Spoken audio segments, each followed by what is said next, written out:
And what is up, all my chosen ones? Jazz Royce here. Now, we got to talk about what happened yesterday with the Saitamask release. I know everyone has a bunch of questions, as did I. I was working seeing all the fiasco go down. So, now I'm going to break it down for you guys on what exactly is going on and why.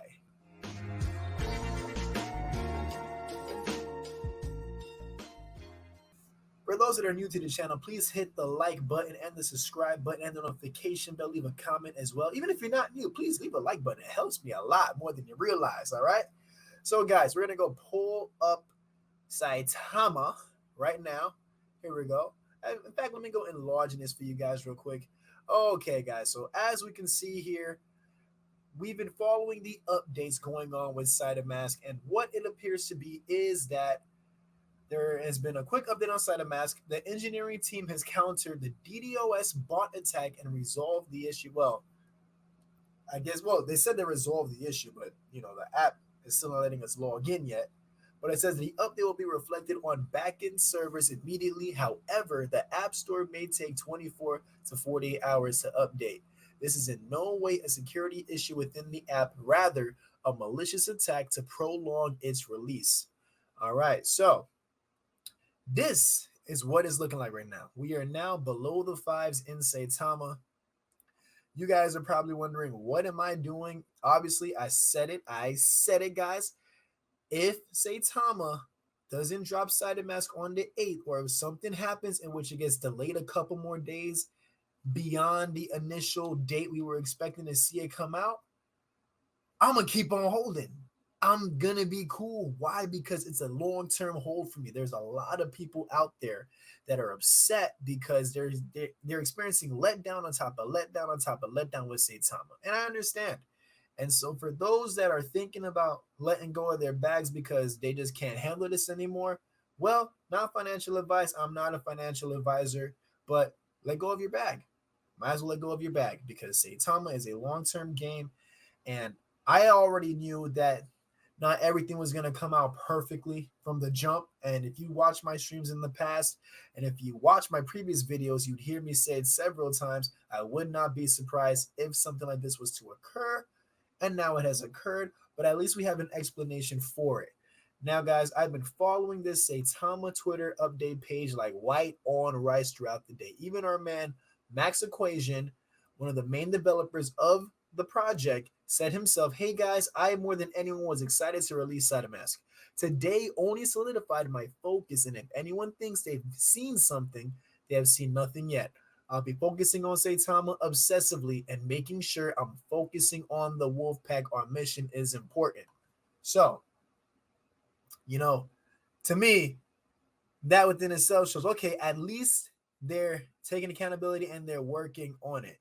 I personally don't see this as a bad thing, what happened to Saitama today. Now, I know you might think I'm crazy because of that, and that's cool. But you know why? I'm thinking long term, guys. Why would a bot attack happen to Saitama? Doesn't that sound like a bit of a manipulation to me? Like, as in, maybe whoever launched that attack deliberately wanted to make people drop their bags in Saitama, scare the paper hands away, so that way they can buy up a better position into Saitama because they know what's going to happen once the Saitamask app is fully fledged and ready to go, plus Lily Finance, plus the other tokens on board of that project. That's all I'm saying, guys. And I've also been following up with the Shinja update on what's been happening between them and Saitamask. I was in the Twitter space today with Cliff and the others as he was explaining himself. And it's not looking like he's willing to budge and renounce the contract to meet the requirements to get in on Saitamask. Now, I know some people were saying there's certain coins on Saitamask that did not have to renounce their contracts. I think Kishimoto might have been another example as well. And my opinion to that is, well, that has to mean that there's more to it that we have not been told behind the story between Cliff and Russ, or not even just Russ, but Cliff and the Saitama team. There has to be more to the story than we realize. Because I heard them saying about, well, Cliff was saying about renouncing the contract. He doesn't want to do that. What's another alternative that he can do besides renouncing the contract? Saitama didn't budge. They didn't want to give him an answer to that. So Cliff said, "Well, if I have to renounce the contract or else, I'm gonna just bounce. We're not gonna take the deal. I don't like to change the contract last second, and we're out." That's what Shinjin did. That was their personal decision. Saitama's been taking heat for it.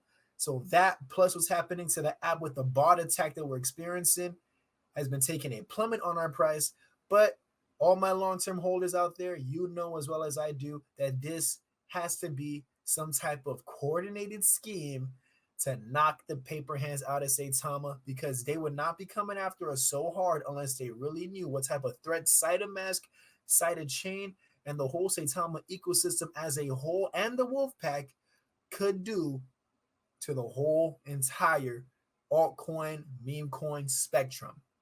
So with that being said, folks, I'm going to cut it off here. I hope you guys enjoyed the video and understood my point of view on why I'm still going to hodl my Saitama no matter how low the price decides to go, because I'm thinking long term and I know that things are still looking bright. All right. So I'm Jazz Royce. Thank you so much for tuning in. And like I always say, you guys know as well as I do that if you decide to hodl still, I will catch each and every one of you guys at the top.